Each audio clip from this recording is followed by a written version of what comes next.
साफ तौर पर बुराड़ी विधानसभा में आज पहुंचे हैं, दिल्ली की नब्ज टटोलने पहुंचे हैं और मिशन दिल्ली लेकर पहुंचे हैं। 3 खास मेहमान बीजेपी, कांग्रेस और आम आदमी पार्टी हमारे साथ लगातार बने हुए हैं, इनके समर्थक भी बने हुए हैं, कुछ आम जनता भी मौजूद है और तमाम मुद्दों पर बातचीत हो रही है। सबसे पहले जनता से बातचीत करते हैं कि वो क्या मांग करती है अपने इन नेताओं से। क्या मांगते हैं आप? सर, मेरा इन तीनों पार्टियों से एक ही मुद्दा है कि हमारे यहाँ पे एक स्कूल है 12वीं तक का और उस स्कूल के अंदर वो सारा डैमेज घोषित किया जा चुका है। अभी 1 महीना पहले उस पे आपातकाल एक मीटिंग बिठाई गई थी उसके 30 कमरे तोड़ने के लिए, वो आज तक नहीं टूटे हैं। बच्चों को 10वीं और 12वीं के बच्चों को एक दिन छोड़ के स्कूल बुलाया जा रहा है, उनकी पढ़ाई का क्या असर होगा? जवाब दीजिए साहब। बिल्कुल सही कह रहे हैं, पिछली सरकारों ने आप ये बताइए 1 साल में क्यों नहीं सुधरा उस स्कूल की? स्कूल की बहुत बड़ी गंभीर समस्या है। 1 साल में क्यों नहीं सुधरी, आप ये बताइए। स्कूल इसके ऊपर काम चल रहा है और 8 महीने के अंदर कितना काम हुआ है? बहुत अच्छा काम चल रहा है। 1 दिन छोड़ के बच्चे जा रहे हैं स्कूल। जी हाँ, ये आज से अचानक व्यवस्था नहीं है, ये पिछले अनेक वर्षों से उसी व्यवस्था को दुरुस्त करने के लिए संजीव झा जी काम। 1 साल में स्कूल नहीं खुलते यहाँ पर? 1 साल में अगर ईमानदारी से आप कोशिश करते हैं? स्कूल ईमानदारी से काम चल रहा है, स्कूल बन रहे हैं, निर्माण किया जा रहा है, उस पर काम चल रहा है। बोलिए। 19 स्कूल दिल्ली में और घोषित किए गए कि नए बनेंगे। हमारी बुराड़ी विधानसभा को क्या मिला? मैं गोपाल जी से एक चीज पूछना चाह रहा हूँ कि अभी इन्होंने कहा कि बुराड़ी में बहुत विकास हुआ है। हाँ, बुराड़ी में विकास हुआ है, सिर्फ एक आदमी का हुआ है और वो है संजीव झा। जब वो यहाँ आए थे तो पैदल मार्च करते थे, आज वो स्कॉर्पियो गाड़ी में घूमते हैं। आते के साथ उन्होंने भूमाफियाओं के खिलाफ एक कंप्लेंट लिखी थी जिसके द्वारा यहाँ पे डेमोलेशन हुए। आज उसी जगह पे बिल्डिंगें बन चुकी हैं, कैसे बनी? जवाब दीजिए। बिल्कुल, मैं डंके की चोट पर जवाब देना चाहता हूं। हमारे विधायक के पास कोई स्कॉर्पियो नहीं है, उसकी जांच करा लीजिए। और हमारे विधायक ने यदि कोई घोटाला किया है तो आप जांच करा लीजिए, हम सजा भुगतेंगे।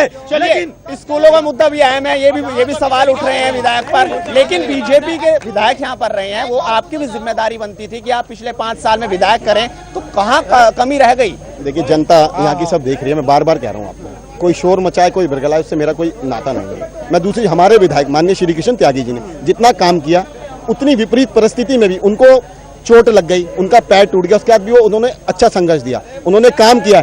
20,000 वोट उन्होंने पहले से ज्यादा लिए हैं, उसके बाद भी उन्होंने, क्योंकि उन्होंने काम किया तो ही तो उन्हें इतने वोट पड़े हैं। कोई झूठ फरेब, कोई कुछ करे, उससे कोई लेना देना नहीं है। भारतीय जनता पार्टी का क्लियर मोटिव है कि वो डेवलपमेंट का काम करेगी, बुराड़ी को स्वच्छ रखने का काम करेगी। हमारे प्रधानमंत्री नरेंद्र भाई मोदी ने इतना बड़ा स्वच्छता अभियान छेड़ा हुआ है, पूरी बुराड़ी में हमने। हाँ, रुकिए, मेरा सवाल यही है, 3 पार्षद है आपके। रुकिए, आप ये बताइए, आप जिस तरीके से आपके जो समर्थक है, पहले तो इन्हें पीछे करिए, प्लीज। अब सवाल का जवाब ये दीजिए, मैं आपको आपकी भी जिम्मेदारी ये कह रहे हैं, आप विपक्ष में थे। चलिए, आपने कितनी बार आके पूछा? ये कह रहे हैं कि नरेंद्र मोदी जी का स्वच्छता अभियान बहुत बढ़िया चल रहा है, हम उसको लागू करेंगे, हम उसको साफ करेंगे। आप पीछे कैमरा घुमा करके देख लीजिए, कोई भी दीवार ऐसी नहीं है, कोई ऐसी दीवार नहीं है जिसपे इनके पोस्टर न लगे हों, दीवारों पे चिपके ना हो। ये स्वच्छता अभियान चलाएंगे। फोटो खिंचवाने की मुहिम चला रहे हैं क्या आप? ऐसा बिल्कुल नहीं है, ये बिल्कुल झूठ बोल रहे हैं, जनता को बरगला रहे हैं, झूठ फरेब कर रहे हैं। हमारी पार्टी, हमारी भारतीय जनता पार्टी स्वच्छता अभियान के तहत हमारे 3 निगम पार्षद है, हमारे जाके वार्ड देखिए, साफ सुथरे होंगे। इनका जो एक वार्ड है उसको जाके देखिए, दूध का दूध बिल्कुल साफ हो जाएगा। मैंने देखा, मुझे वहां से यहाँ आने में जाम का सामना करना पड़ा, धूल मिट्टी कितनी सारी है, मैंने अच्छे से व्यवस्था के लिए ट्रांसपोर्ट कमिश्नर को, ट्रांसपोर्ट जो यहाँ बसों की समस्याएं हैं, उसके लिए मैंने उन्हें ज्ञापन दिया है। इनसे पूछिए उन्होंने 1 साल में किया क्या है, और इनसे पूछे जो उन्होंने 10 साल उन्होंने वो किया है। हमने आते ही ट्रांसपोर्ट की समस्या को नहीं चला पाई।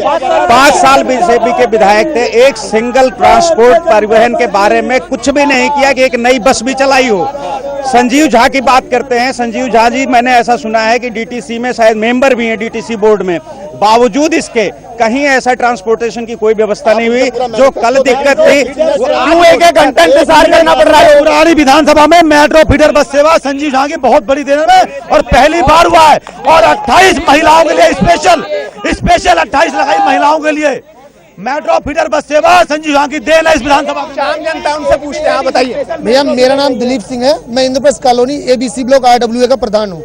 हमारे यहाँ 93 की कटी कॉलोनी है, 93 में उसको NOC मिल चुकी है। हमारे यहाँ आज भी पानी की लाइन नहीं डली, गलियां वैसी टूटी फूटी पड़ी है। 2008 में कुछ गलियां बनी थी, उसके बाद उस कॉलोनी में कोई विकास नहीं हुआ। मेरा इन तीनों जनप्रतिनिधियों से एक सवाल है कि क्या रोड मैप है आपका? ये जब चुनाव आता है ये जनता को गुमराह करते हैं, वोट लेते हैं और ये सारे के सारे चलिए रोड मैप बता दीजिए जरा अपना। पूरे बिराड़ी विधानसभा का विकास करना हमारी प्राथमिकता है। कौन सा विकास? सड़कें, नालियां, गलियां, राशन कार्ड बनाना, पहचान पत्र बनाना। एक साल से तो हुआ नहीं, आप बताइए। मैंने तो आपको बताया कि मैं स्टूडेंट पॉलिटिक्स से यहाँ तक आया हूँ, मैं विद्यार्थी परिषद के कार्यकर्ता से लेकर यहाँ तक पहुँचा हूँ। मेरा तो सीधा मत है कि विश्वविद्यालय इधर से 8 किलोमीटर दूर है।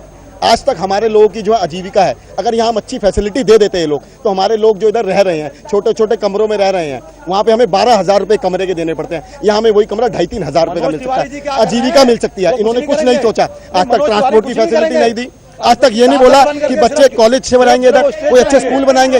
बातें कर रहे हैं और कुछ नहीं कर रहे हैं। हमारी सरकार, भारतीय जनता पार्टी की सरकार आएगी तो हम इस विषय में सीरियसली सोचेंगे और ये जो हम कह रहे हैं वो करके दिखाएंगे। आप बताइए। देखिए, मैं अगर आप एक मिनट शांत रहे तो मैं आपको एक तथ्य की बात बताता हूँ। बुराड़ी विधानसभा में शीला दीक्षित सरकार थी कांग्रेस की, हजारों करोड़ रुपए लगा करके आरसीसी की सड़कें बनाई, पानी की व्यवस्था कराई, सारी व्यवस्था हो गई। बावजूद इसके बुराड़ी क्यों बिछड़ गया? मैं बता रहा हूँ, बुराड़ी में ही बहुत काम हुआ, लेकिन बुराड़ी, मैं कौशिक एन्क्लेव का निवासी हूँ, हमारे यहाँ जल बोर्ड की लाइन पड़नी थी, उसका टेंडर हो गया।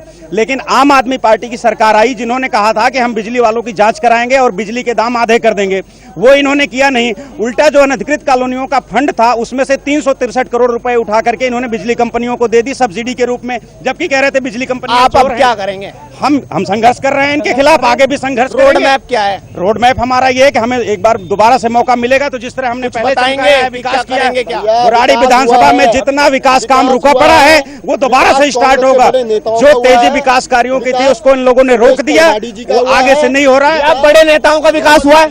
देखिए, विकास के बारे में मैं ये बताना चाहता हूँ, 1 साल पहले बहुत भयंकर आंधी आई थी, वो खंबा ये पड़ा टूटा हुआ, 1 साल से किसी ने नहीं उठाया। देखो ये रहा, 1 साल से आप खंबा तक नहीं उठा पाए और बात विकास की कर रहे हैं। चारों तरफ काम चल रहा है। अब ये बगल में पुल बन रहा है, संतनगर में सड़क बन रही है, बाबा कॉलोनी में पानी के लाइनें बिछाने का काम पूरा हो गया है, आईपी कॉलेज में सड़क, आईपी कॉलोनी में सड़क बन रही है।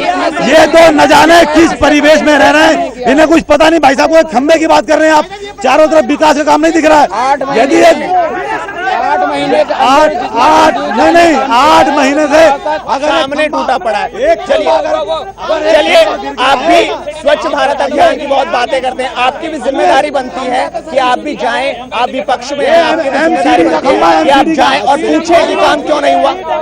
आज से 1 साल पहले दिल्ली की जनता ने एक भूल करी थी, उसके पास ये मौका दोबारा आ गया कि वो भूल दोबारा ना करे।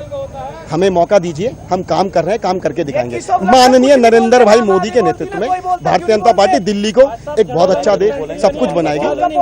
मैं यहाँ की जनता से कहना चाहता हूँ, इस बार पहले वाली गलती ना करे, कोई जाति, कोई क्षेत्रवाद के चक्कर में पड़ के अपनी गलती ना करे, डेवलपमेंट को वोट दे, अच्छी सरकार को वोट दे। आने वाले 1 साल में हमारी सरकार जब आ जाएगी उसके बाद आपको सब पता लगेगा। कांग्रेस को क्यों चुने? देखिए, सिर्फ वादा करते हैं ये लोग, सिर्फ वादा करते हैं। हमने 15 साल में पूरी दिल्ली में करके दिखाया है। कोई आप जितने फ्लाईओवर देख लीजिए पूरी दिल्ली में बने। इस बार क्यों चुने आपको? इसलिए चुने क्योंकि जो काम, विकास का काम रुक गया है उसको दोबारा से गति प्रदान करेंगे। हम इनकी तरह आकर के अनधिकृत कॉलोनियों से ऊपर उठ पाएंगे इस बार? बिल्कुल उठेंगे। आप बताइए, अंतिम चरण, इस बार क्यों चुने आपको? आखिरी बार देखिए, जनता चुनेगी, जनता के लिए हमने काम किया इसलिए चुनेगी, और जनता को पूरा भरोसा है और संपूर्ण रूप से पूरी दिल्ली में 50 सीटें लेके आएंगे आम आदमी पार्टी वाले। चलिए, बड़ा भरोसा है। कोई 50 सीटों की बात कह रहा है और कोई कह रहा है कि विकास का जो काम रुक गया है वो दोबारा से शुरुआत करने के लिए एक बार फिर से जनता मौका दे। लेकिन ये तो जनता ही जानती है कि वो किसे इस बार चुनेगी अपना सिकंदर और बिठाएगी गद्दी पर। देखते रहिए और लगातार बने रहिए वीआईपी न्यूज पर। मिशन दिल्ली आगे भी लगातार जारी रहेगा। इस फिलहाल लेकिन इतना ही। नमस्कार।